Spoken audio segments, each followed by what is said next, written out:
지역의 이슈를 속 시원히 풀어보는 헬로 이슈 토크입니다. 21대 국회 개원이 이제 한 달 정도 남았습니다. 300명의 당선자들도 국회 입성 준비로 분주한데요. 선거 때 내세우는 공약을 어떻게 이행할 것인지, 또 21대 국회 의정 활동은 어떻게 해나갈 것인지 궁금한 게 많습니다. 헬로 이슈 토크에서는 당선자와 대담 이어가고 있는데요. 오늘의 주인공은 비타민 아저씨로 잘 알려진 분이죠. 20대 총선 부천 정에서 56.74%의 높은 득표율로 승리한 서영석 당선자와 이야기 나눠보겠습니다. 어서 나오십시오. 안녕하십니까? 예, 안녕하십니까. 헬로비전 시청자 여러분 반갑습니다. 더불어민주당 부천시 정 국회의원 당선자 국민비타민 서영석입니다. 반갑습니다. 이 자리에 나오시는 분들마다 저희가 좀 드리는 질문인데 좀 쉬셨나요? 선거가 끝나고 어떻게 보내고 계십니까? 선거가 끝나긴 했지만 실제로 지역 유권자들한테 인사도 드리고 또 당선자들이 현충원 참배도 하고 또 김대중 대통령 묘소도 방문하고 또 무엇보다 또 후원해 주신 분들한테 일일이 또 전화드려서 감사 인사 드려야 되고 네. 그런 이러저러한 일로 좀 많이 바쁜 것 같고요. 특히 이제 코로나19라는 이런 어려운 상황에서 투표장에 가셔서 소중한 주민의 주권을 행사해 주신 분들에게 또 일일이 찾아뵙고 인사드려야 되겠지만 사회적 거리두기나 이런 것 때문에 그러지 못한 것을 죄송하게 생각하고 다시 한번 압도적인 지지로 성원해 주신 지역 주민 여러분께 감사하다는 말씀드리고 앞으로 임기 동안 잘 소통하면서 주민의 소리를 크게 듣는 그러한 일꾼이 되도록 그렇게 하겠습니다. 고맙습니다. 네, 당선 인사와 더불어서 이 국회 입성 준비로 여의도 오가면서 분주하다고 하시는데 어떤 준비를 하고 계신지도 궁금해요. 우선 이제 제일 먼저 해야 될 게 이제 국회의원 사무처에 가서 이제 등록을 해야 되는 일정이 일단 있고요. 네.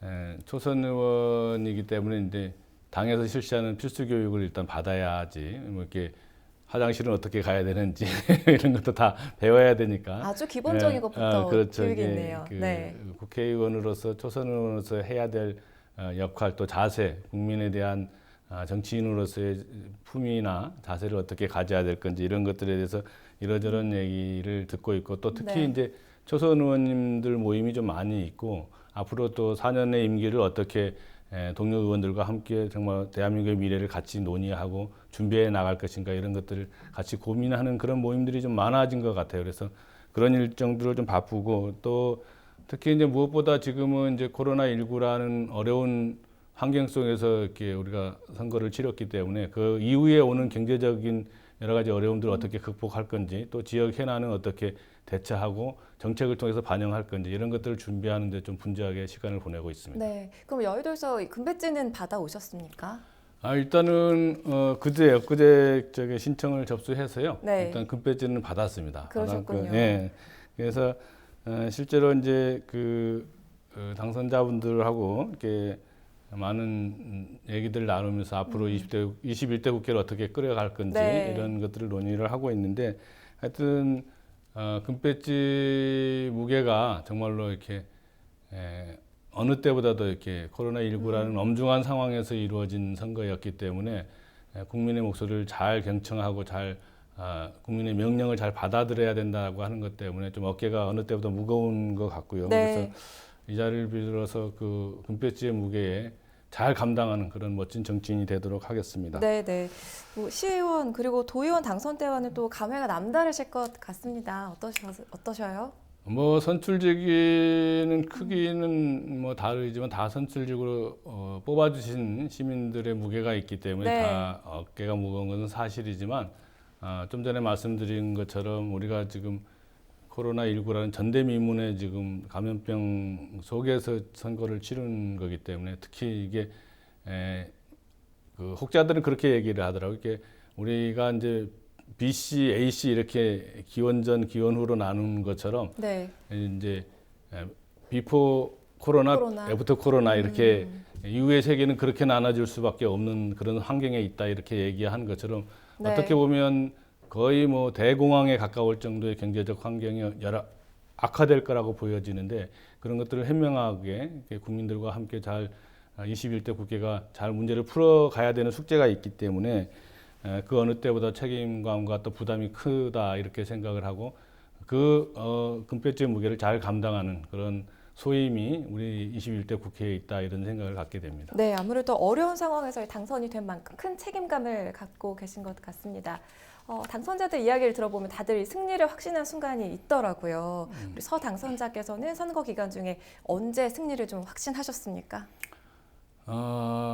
보통 이제 저희 부천시 정의 경우는 역대 보수 쪽에서 당선된 경우가 없었기 때문에 실제로 그 경선이 본선이다 이런 얘기들을 많이 네. 한 지역이어서 경선 과정에서 이제 좀 어려움이 있었고 그 경선 과정의 승리를 이끄니까 당선 가능성이 높아졌다 이렇게 얘기하시는 분들이 많았고 또 저 스스로도 그렇게 느꼈고 다만 이제 경선 과정을 거치고 나니까 이제 피부로 느끼는 것은 지역 주민들이 민원을 많이 이제 후보자한테 제안을 하더라고요. 네. 이거는 실제로 실현 가능성이 있거나 당선 가능성이 높기 때문에 그동안 이렇게 말씀을 드리지 않았던 분들도 많은 민원을 제기하고 또 캠프도 분주해지기에 바빠지고 자주 찾아오시는 분들이 많고 그런 것들을 봐서 이제 당선 가능성이 좀 많아져 가고 있구나 이렇게 느꼈고 실제로 이제 뭐 여론조사나 지역 그 언론들의 여론조사를 통해서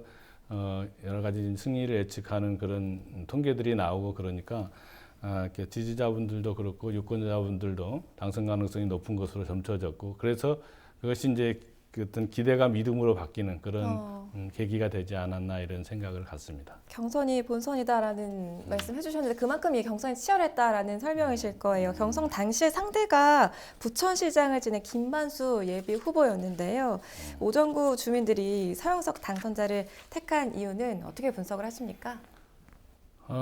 무엇보다도 이제 제가 그 우리 오정 지역에서 3선 부천시의원 또 경기도의원을 했기 때문에 이제 예전하고는 다르게 이게 특히 또 원혜영 국회의원님이 불출마를 선언한 것은 결국 우리 정치가 좀 선순환 구조로 갔으면 좋겠다 이런 생각을 갖고 계셨거든요. 그래서 시의원하고 도의원하고 또 지역을 잘 아는 사람들이 어떤 중앙 정치에서 역할을 하고 이렇게 하는 것이 중요하겠다 이렇게 생각을 했고 유권자들도 그런 생각을 갖지 않았나 이런 생각을 갖습니다. 그래서 실제로 누구보다 오랫동안 32년간 지역에서 지역의 속사정들을 잘 알고 또 구석구석을 잘 다녔던 사람 그런 사람들이 중앙 정치에서 정말로 자기 지역의 이해와 요구를 대변하는 그러한 정치 시스템에 대해서 요구가 많았지 않았나 이런 생각이 되고 그것이 결국은 승리를 할 수 있었던 요인이라고 생각이 됩니다. 그래서 네. 앞으로도 더 지역 주민들과 잘 소통하고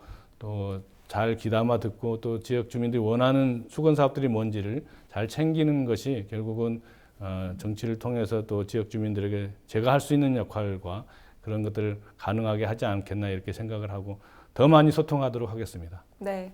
이번 선거가 코로나19로 인해서 선거운동에 굉장히 어려움이 많았었습니다. 후보들마다 갖은 아이디어를 동원해서 유권자의 눈길을 끌었는데 당선자께서는 어떠셨나요?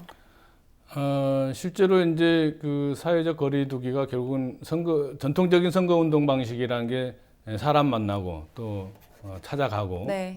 또 이렇게 악수하고 명함 주고 이런 것이 이제 일반적 전통적 그 선거운동 방식인데 그렇죠. 사회적 거리두기를 하니까 실제로 할 수 있는 대면 접촉을 못 하니까 할 수 있는 일들이 그렇게 많지 않았고 그러다 보니까 이제 모든 후보자들이 좀 이제 어려움이 있었지만 결국은 그러다 보니까 이제 방역 활동이나 또 SNS 활동을 많이 하게 될 수밖에 없었던 그런 선거였던 것 같습니다. 그래서 실제로 이제 그렇게 했는데 제가 하는 과정에서 조금 재밌었던 거는 퇴근 시간에 이렇게 퇴근 인사를 하는데 네. 그때 어떤 지역의 어르신이 오셔가지고 하늘이 덥고 땅이 더우니까 이번에는 꼭 될 거다 이렇게 얘기를 해주셔서 네. 큰 힘을 받았고 그래서 이번만큼은 좀 제대로 우리 오정 지역을 확실하게 변화시켜줬으면 좋겠다 이런 당부의 말씀을 해주셨던 게 네. 저에게는 좀 큰 선거 과정에서 큰 힘이 됐던 것 같습니다. 네, 선거 기간 에피소드 들어봤고요. 사실 당선자께서도 부천시의원 그리고 경기도 의원으로 오랫동안 활동해온 경력이 있습니다. 이번 총선을 위해서 오래 전부터 이 오정 지역을 다져왔는데 총선에 도전을 하게 된 구체적인 이유를 말씀해 주시죠. 우선은 뭐 제일 큰 거는 원혜영 의원님이 일단은 불출마 선언을 한 게 제일 큰 거죠. 그것이 저에게는 이제 큰 계기가 됐고, 그래서 의원님이 어쨌든 불출마 선언을 하기 전에 저에게 늘 말씀하신 게 어떤 일을 하려면 남의 도움을 받기 전에 그 길에 먼저 가 있으라 이렇게 말씀을 해주셨고, 그래서 네. 제가 국가와 국민을 위해서 또 지역과 지역사회를 위해서 어떤 일을 할 것인지 그렇게 늘 자문하면서 또 그 길에 가 있으려고 노력을 했고, 그런 것들이 지역 주민들이 좀 잘 눈여겨봤다고 생각을 하고, 실제로 이제 존경하는 원혜영 의원님께서 애써 키워오셨고 또 관심을 많이 가져주셨던 부천 오정에 대한 애정이 있었기 때문에 그것을 바톤을 이어서 제가 좀 지역 주민들의 그동안 소통해왔던 그런 제 나름대로 저력이 있기 때문에 한번 해보겠다 이렇게 말씀을 드렸고, 네. 그것이 지역 주민들에게 잘 받아들여진 게 아닌가 이렇게 생각이 됩니다. 어찌됐든 삼선의 부천시의원으로 또 경기도의원으로 키워주신 지역 주민 여러분들께서 이제는 대한민국 국회로 보내주셔서 감사하고, 그 보내주신 소명을 잘 받들어서 우리 지역사회와 국민을 위해서 더 열심히 일하는 그런 멋진 정치인이 되도록 보답하겠습니다. 네, 이제는 이 서영석 당선자가 원혜영 국회의원의 바톤을 이어받아서 의정 활동을 해 나가야 될 텐데, 원 의원의 뜻을 이어갈 것도 있고 또 서영석만의 차별성도 가져가야 되겠지요. 그렇습니다. 뭐 이렇게 워낙 이제 훌륭하신 정치인 중에 한 분이셨기 때문에 이제 원혜영 의원님과 함께 25년 넘게 정치하면서 여러 가지 많이 배웠고, 특별하게 이제 원 의원님이 많이 강조하신 거는 이제 작은 것이 아름답다, 이제 이런 것을 갖고 뭐 지역 축제도 동네마다 이게 하게 하고 행정도 세심한 부분들에 대한 관심을 많이 가졌고, 또 이렇게 특별히 이렇게 제 기억에는 나무를 많이 사랑하셨던 것 같아요. 그래서 그런 부분들은 제가 저도 뭐 늘 그 같이 하는 거 같이 고민하는 일이라고 생각하고, 무엇보다도 하여튼 부천 오정을 사랑했다 이런 것은 원 의원님과 제가 똑같은 네. 생각일 거라고 생각하고, 굳이 이제 차별점을 들자면 뭐 원 의원님이 갖고 있던 좋은 자산과 또 훌륭한 거는 어쨌든 우리 사회가 잘 알고 있듯이 기부천사인 것처럼 기부 정치인으로서의 명망을 갖고 있기 때문에 그거는 뭐 제가 감히 따라가기 어려움이라고 생각이 되고, 다만 이제 제가 갖고 있는 거는 어쨌든 이렇게 지방의원으로서 이렇게 기초의원부터 쭉 성장을 해왔기 때문에 지역 주민들과 잘 소통할 수 있는 그런 것은 또 내가 조금 더 원 의원님보다 네. 잘할 수 있지 않을까 이렇게 생각을 갖습니다. 그래서 우리 정치가 뭘 잘하는 것도 중요하지만 늘 소통하면서 지역 주민들과 함께 지역의 문제를 고민하는 것, 이것도 매우 소중한 가치 중에 하나라고 생각이 되기 때문에 제가 잘할 수 있는 것을 해서 통해서 우리 지역 주민과 늘 잘 소통하는 그러한 것은 원 의원보다 제가 조금 더 잘할 수 있지 않을까 이런 생각을 갖습니다. 어떤 형식으로 이 소통을 해 나갈 계획이신가요? 뭐 우선은 이제 정례적으로 이렇게 민원 소통의 날을 만드는 것, 그리고 또 현장을 직접 찾아다니는 것. 역시 정치는 현장에 답이 있다고 보기 때문에 민심의 바다에서 답을 찾는 것, 그것이 정치의 가장 기본적 소양이 돼야 되겠다 이런 생각을 갖습니다. 그래서 지역의 구석구석 보통 이제 국회의원이 되면 좀 큰 일 중심으로만 생각을 하게 되기 때문에 지역의 작은 민원들이나 이런 것들을 좀 이렇게 기초의원의 경험을 살려서 또 도의원의 경험을 살려서 더 세심하게 찾아보고 또 듣는 그런 국회의원이 되면 조금 더 차별화되지 않을까 이런 생각을 갖습니다. 네, 기대를 해봐야겠고요. 자, 그럼 본격적으로 공약을 좀 살펴보겠습니다. 오정구에서 오랫동안 생활을 해온 만큼 누구보다 오정구 주민들의 바람을 잘 아실 텐데 아무래도 교통 공약이 가장 관심이 가는 사안입니다. 원종 홍대선을 잇는 게 가장 큰 수건 사업이라고 볼 수가 있을 텐데 이게 언제쯤 착공할 수가 있을까요? 지역 주민들이 이제 모두 관심을 갖고 있는 일이고 또 저에게 가장 큰 기대를 하는 것도 아마 그거지 않을까 생각이 됩니다. 사실은 이게 2006년도에 제3차 국가철도망 계획에 반영이 될 때만 해도 곧 될 것처럼 이렇게 기대가 있었던 것이 사실이기 때문에 지역 주민들도 이렇게 좀 늦어지는 것에 대해서 상당히 이제 불만이 많고 네. 언제 되냐 이런 질문들이 많이 있습니다. 근데 이제 다행스럽게 지금 그 서부 수도권 철도와 관련된 지역에 있는 부천하고 강서, 그다음에 양천, 그다음에 마포까지 연결되는 이게 이 선에 있는 우리 더불어민주당 국회의원 후보였던 사람들이 다 당선이 됐어요. 그래서 우리가 총선 전에 이것을 반드시 좀 제대로 해보자 이랬고 기자회견도 하고 그랬거든요. 네. 그래서 그 사람들 중심으로 해서 좀 이제 모임을 갖고 이 문제가 바로 현실화될 수 있도록 그렇게 해야겠다 이런 생각을 갖고 있습니다. 아마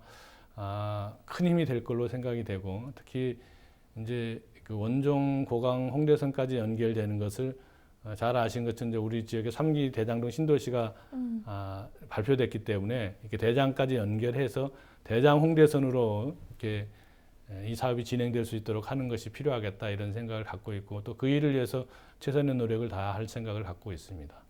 말씀하신 것처럼 원종 홍대선을 대장 신도시까지 뭐 연결해야 한다. 그리고 GTX D 노선을 연결해야 한다. 이런 이야기 나오고 있어요. 어떤 보관을 갖고 계십니까?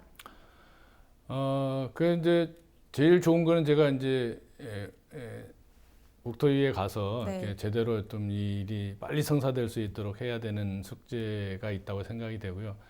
특히 이제 김포에서 하남까지 연결하는 그 GTX D 노선도 우리 부천 지역을 지나갈 수 있도록 해서 특히 대장 지역을 지나서 종합운동장역으로 연결하는 그런 것이 되면 정말로 이렇게 우리 부천 오정이 사통팔달의 교통도시가 돼서 우리가 이동하기 편리한 그런 쾌적한 교통 여건과 교통망을 갖춰서 신도시가 마련되더라도 교통으로부터 이렇게 불편하지 않는 그런 새로운 그 오정의 그 교통 시스템들이 정착돼서 명실공히 지하철 시대가 완성되는 그런 오정이 되지 않을까 이런 생각을 갖습니다. 그래서 그 일을 위해서 최선을 다해야 된다고 생각하고 있고 그것이 또 저에게 주어진 가장 큰 숙제고 사명이 아닌가 이렇게 생각을 하고 있습니다.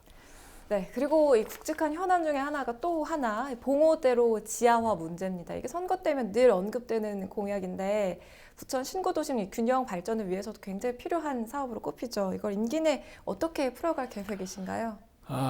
이게 이제 제가 이것을 공약화할 때 이게 현실 가능성이 있냐 이런 지적들이 많아서 처음에는 공약에서 빼자 이거 현실성이 좀 떨어진다 이런 의견들이 있었습니다. 그런데 제가 이제 고집을 했고 그 이유는 어찌됐든 우리가 신도시를 만들 때 대장동에 100만 평 신도시를 만들고 또 우리가 이제 오정 군부대가 18만 평 정도가 이전을 하게 돼 있는데 이것을 개발을 할 때 적어도 연기의 개발을 해야지 되겠다 이런 생각을 갖고 있고 그렇게 하려면 이걸 가로지르고 있는 봉오대로가 지하화돼서 실제로 우리가 경인고속도로 때문에 얼마나 오랫동안 고통을 많이 받았습니까? 이렇게 매연 또 분진 소음 또 실제로 오정을 가로질러 가지고 이게 생활권이 단절되는 그런 교통망이기 때문에 똑같은 우를 범하면 안 되겠다. 이렇게 우리가 쌍둥이 경인고속도로를 만들 수는 없기 때문에 아예 신도시를 개발할 때 그것이 이 지역 주민들에게 진짜 그 쾌적한 그 주거 환경을 만들 수 있도록 공호대를 지하하고 그 상부 공간을 약간 공원화해서 실제로 3기 신도시 개발이 우리 오정 군부대뿐만 아니고 기존의 구시가지까지 다 연결되는 그런 실제로 혜택이 갈 수 있도록 그렇게 하는 것이 필요하겠다 이런 생각을 갖고 있어서 그 일이 꼭 성사되도록 노력을 해야 된다고 생각을 하고 어떤 형태든 신도시를 개발할 때 그 개발 계획 안에 편입되도록 해야겠다 이런 생각을 갖고 있고 좀 추진을 하고 있습니다. 그럼 그 사업비는 어떻게 충당할 계획이신가요? 뭐 잠정적인 사업비는 뭐 이제 좀 그 많은 액수이기 때문에 구체적인 전문가들의 의견을 들어야 되겠지만 하여튼 사업비가 꽤 많이 나옵니다. 그래서 그 사업비를 지자체가 다 감당할 수는 없기 때문에 이게 3기 신도시를 개발하면서 발생하는 이익금이나 이런 것들이 현실적으로 이쪽에 활용될 수 있도록 그렇게 해야지 된다고 생각을 하고 그런 것이 가능하도록 3기 신도시 개발이 좀 계획될 수 있도록 그렇게 해야겠다. 그리고 오정 군부대 개발도 그와 관련해서 이렇게 사업이 진행될 수 있도록 해야겠다 이런 생각을 갖습니다. 그래서 이것이 별도의 그 지하화 사업으로 하게 되면 현실성이 없고 잘 진행이 되기가 어렵기 때문에 신도시를 개발할 때 같이 묶어서 사업비를 확보하는 방법으로 그렇게 접근을 하려고 생각하고 있습니다. 자, 오정 군부대 부지 활용안도 좀 살펴봐야 할 텐데 당선자께서는 어떻게 활용하는 게 최선이다라고 보십니까? 뭐 전체를 다 이렇게 녹지나 뭐 이런 걸로 아니면 그 공공시설로 하면 제일 좋겠지만 뭐 현실적으로는 그게 어렵기 때문에 일부는 개발하고 일부는 이제 공공시설들로 해야 된다고 생각이 되는데 특히 우리 지역에 이제 뭐 도서관 문제랄지 또 청소년의 문화 공간이랄지 또 이렇게 미술 공간 이런 것들이 이제 미술관 같은 것들이 없기 때문에 이런 것들이 좀 같이 우리 생활을 하는 주민들이 이렇게 넉넉한 문화 생활을 할 수 있는 그런 공간으로 탈바꿈했으면 좋겠다 이런 생각을 갖고 있습니다. 이렇게 네. 특별히 오랫동안 이게 군부대로 묶여 있어가지고 우리 지역 주민들이 이렇게 많이 소외되어 왔기 때문에 이것이 이제는 좀 더 그런 문화를 향유할 수 있는 공간으로 변화될 수 있도록 만들어야겠다 이런 생각을 갖고 있고 실제로 대체적인 개발 계획이 한 뭐 3분의 1은 이제 그런 주거 시설로 될 테고 3분의 1은 이렇게 공공부지로 활용이 될 테고 3분의 1은 여러 녹지로 활용될 테고 이렇게 될 걸로 보여지는데 전체적인 그림 속에서 하여튼 지역 주민들이 보다 더 쾌적한 주거 환경이 될 수 있도록 개발을 해야겠다 이런 생각을 갖고 있습니다. 네, 그 군부대 부지 개발 방안에 주택 공급도 이제 들어가 있는 거잖아요. 네. 부천에는 대장 신도시 2만 가구 그리고 인근 역곡 택지지구에는 5천여 세대 등 부천에 너무 많은 주택들이 공급되는 게 아니냐 이런 우려도 나오고 있습니다. 어떻게 보십니까? 사실은 걱정입니다. 수도권의 주거 문제를 해결하기 위해서 이제 대장동 신도시가 개발되는 것은 맞는데 네. 우리 부천만 놓고 보면 인구 밀도가 높고 그러다 보니까 이제 여러 가지 걱정과 우려가 많이 있는 것은 사실인데 또 전체 수도권 전체의 주거 환경을 제공하는 거기 때문에 그거는 이제 그 차원에서 받아들여야 될 걸로 보여지고요. 그래서 이게 공급 자체를 좀 탄력적으로 공급할 수 있도록 그 시기나 이런 것들을 좀 조정할 필요가 있겠다 이런 생각을 갖고 있습니다. 그리고 무엇보다 이제 주택 공급이 되면 이제 교통 인프라가 아까 말씀드린 것처럼 교통 인프라가 잘 돼야 되는데 그것이 안 되면 여러 가지 이제 민원을 야기시킬 수 있거든요. 이렇게 주차난부터 시작해서 뭐 교통난 이런 것들이 한꺼번에 이렇게 폭주할 수 있기 때문에 그런 것이 되지 않도록 교통 인프라를 잘 갖추는 것이 무엇보다 필요할 걸로 보여지고 기왕에 이제 그렇게 주택 물량이 좀 많아진다고 하면 그것 자체가 조금 도시가 자꾸 노화해 가기 때문에 젊은 층들이 유입될 수 있는 청년들이나 장년들 이런 신혼부부 이런 사람들이 많이 유입될 수 있는 그런 어떤 주택 분양 구조를 가져서 실제로 이렇게 도시가 좀 활력이 있는 도시가 될 수 있도록 그렇게 하는 것이 필요하겠다 이런 생각을 갖고 있고 기왕 좀 밀집된 그 주거 환경을 만들긴 하지만 그것이 기회비용으로 돼서 정말 이렇게 도시가 좀 활력이 넘치는 도시가 되도록 이렇게 정책을 좀 하면 조금 다소 밀집된 주거 환경으로 인한 불편함이 있지만 보다 더 이제 도시의 미래를 좀 밝게 하는 그런 그 인적 구성이 되도록 그렇게 청년과 신혼부부 이런 사람들이 좀 많이 밀집되는 그런 그 도시 정책의 주택 정책을 했으면 좋겠다 이런 생각을 갖습니다. 네, 자 이렇게 굵직한 지역의 현안들 짚어봤는데요. 대부분의 많은 시간이 필요한 사업들이겠죠. 자, 이 외에 생활 밀착형 현안 중에 가장 우선해 두는 공약이 있다면 어떤 건가요? 저는 이제 말씀드린 것처럼 우리 부천이 이제 워낙 인구 밀도가 높고 그렇기 때문에 실제로 제일 생활 속에서 많이 듣고 또 선거 과정에서도 제일 많이 듣는 게 이제 주차 민원이거든요. 이렇게 주차장을 좀 주차할 수 있게 해달라. 이렇게 뭐 이면도로부터 시작해서 뭐 이렇게 여러 가지 그 주차난으로 인해서 뭐 심지어는 뭐 살인까지 가는 이렇게 엄청난 고통을 받고 있기 때문에 쾌적한 주거 환경을 만드는 가장 1순위는 주차난을 해결하는 거다 이렇게 생각을 합니다. 네. 그래서 저는 어떤 형태든 주차난을 해결해야 되는데 그러려면 이제 우리가 없는 공간에서 주차장을 찾아야 되는 거기 때문에 이 도시 자체를 스마트 시티화 해가지고 정말로 공유 주차 개념을 도입하지 않으면 불가능하다. 이게 역설적이게도 이렇게 우리 경기도가 한 500만 대 정도 주차 면의를 갖고 있고 또 500만 대 정도 주차 등록 차량이 그렇습니다. 그래서 1대1 구조인데 뭐 전문가들은 이제 2대1이 돼야지 원만하게 이렇게 주차를 해결할 수 있다 그런데 네. 좁은 면적에서 그것은 불가능하니까 현재 있는 그 주차 공간을 잘 유기적으로 이렇게 결합해서 활용할 수 있도록 하는 것이 공유 주차 시스템을 갖추는 것이 매우 필요하다 이렇게 생각을 하고 있고 다행스러운 것은 이제 얼마 전에 김현미 장관께서 우리 부천 오정에 오셔가지고 실제로 이제 함정동의 상탄 사람들이 하고 있는 공유 주차 시스템, 스마트 시티, 스마트 챌린지 사업이라 그래서 지금 얘기한 공유 주차 시스템을 통해서 어떤 차량이 언제 어느 공간에 비어 있고 내가 필요한 공간이 언제 주차할 수 있는지 이런 것을 진짜 좀 IT 산업을 같이 결합돼서 이렇게 주차 시스템을 정비할 수 있도록 그렇게 돼 있는 사업이기 때문에 이런 사업들이 좀 많이 확대되고 전시적으로 스마트 시티가 되면 그런 부족한 그 공간들을 조금 더 유기적으로 활용할 수 있어서 주차난을 좀 해소하는 데 많이 도움이 될 거다 이런 생각을 갖고 있고 네. 또 여기에 더해서 이제 공영 주차장도 좀 많이 확대할 수 있도록 그렇게 해야겠다 이런 생각을 갖습니다. 자, 이렇게 지역구 현안뿐만이 아니라 21대 국회의원으로서 하나의 입법기관으로서 역할도 빼놓을 수가 없을 텐데요. 가장 발의하고 싶은 1호 법안은 무엇인가요?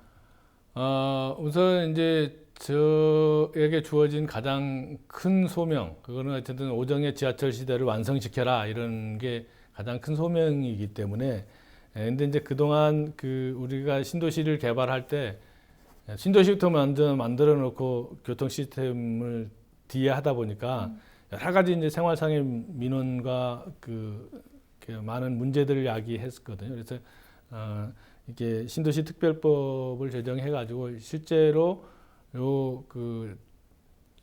교통 시스템이 먼저 이렇게 마련되고 신도시가 건설될 수 있도록 그렇게 하는 것이 필요하겠다 이런 생각을 갖고 있습니다. 그래서 대장동 신도시 개발은 적어도 그런 교통 주거가 먼저가 아니고 교통이 먼저 딱 선행되는 그렇게 할 수 있도록 이렇게 법을 좀 제정해가지고 실제로 주거 시기보다 먼저 이렇게 교통 시스템이 갖춰지도록 하는 것을 만들어야겠다 이렇게 생각이 돼서 네. 그래서 신도시 특별법을 계획을 하고 있습니다. 그래서 그렇게 될 때 우리 아까 말씀드렸던 많은 문제, 이렇게 도시가 좁은데 인구는 많고 그런 것 속에서 이렇게 주거만 먼저 해놓으면 불을 보듯 뻔하게 교통난이 발생할 수 있을 거고 그렇죠. 교통 지역이 될 거라고 보기 때문에 네. 그것이 먼저 선행되도록 하는 제도적 장치를 마련할 필요가 있다 이렇게 생각을 해서 거기에 조금 더 초점을 가지고 진행할 생각을 갖고 있습니다. 네. 자, 아무래도 이번 총선 결과를 보면 여당의 책임감이 큽니다. 가장 먼저 어떤 것들을 좀 해내야 한다고 보십니까? 국민들이 이런 엄중한 코로나 전국에서 이렇게 여당에게 180석이라고 하는 어마어마한 지지를 해주셨던 것은 결국은 문재인 정부의 성공과 또 이게 코로나19 이후의 경제적인 어려움들을 위기를 잘 극복해달라고 하는 국민들의 여망이 담아 있다고 생각이 됩니다. 그래서 무엇보다도 이제 그동안 코로나19로 인해서 서민 경제가 많이 멈춰서 있기 때문에 이 서민 경제를 활성화시키고 정말로 이렇게 살만한 대한민국을 만들려면 안정적인 국정 운영 속에서 좀 책임감 있게 코로나19에 대한 경제 위기를 잘 대처할 수 있도록 해야 되는 것이 가장 큰 문제라고 생각이 되고 그래서 민생이 살고 또 기업이 살아날 수 있도록 해서 우리 생활 경제가 잘 살아나게 하는 일 이것이 무엇보다도 큰 국민들이 여당에게 180석의 의석을 준 거는 그런 일들을 정말 싸우지 말고 일하는 국회로 해서 국회다운 국회를 만들어서 국민들의 삶을 좀 더 행복하게 또 살맛나게 그렇게 만들어 달라고 하는 주문이라고 생각이 되고 그런 무게감, 그런 부담감 이런 것들을 책임 있게 해야 되는 더 낮은 자세로 또 더 겸손한 자세로 일하는 국회 모습을 보고 싶다. 이런 게 국민들의 여망이라고 생각합니다. 슈퍼 여당에 대한 국민들의 기대도 크고요. 또 이 정치로 우리 삶이 나아질 수 있다는 걸 증명하고 싶다 이런 말씀도 하셨는데 어떤 의원이 되고 싶은지 짧게 정리해 주세요. 예, 저는 어떤 지역 주민 여러분들이 성원해 주셔서 이렇게 국회에 갔기 때문에 무엇보다도 차별 없는 세상을 만들어야겠다 이런 생각을 갖고 있고요. 건강한 사회를 만드는 것이 저에게 주어진 소명이라고 생각합니다. 어쨌든 더 잘 사는 대한민국, 또 민주주의가 성장하는 대한민국, 우리 공동체가 행복한 그런 대한민국 만들어갈 수 있었으면 좋겠다 이런 생각을 갖습니다. 선한 정치로 영향력을 끼치는 그런 정치인이 되도록 열심히 뚜벅뚜벅 걸어가겠습니다. 앞으로도 지켜봐 주시고 응원해 주시고 격려해 주시면 감사하겠습니다. 말씀 여기까지 듣겠습니다. 부천정의 서영석 당선자와 이야기 나눠봤습니다. 헬로 이슈토크 모두 마칩니다. 시청해주신 여러분 고맙습니다.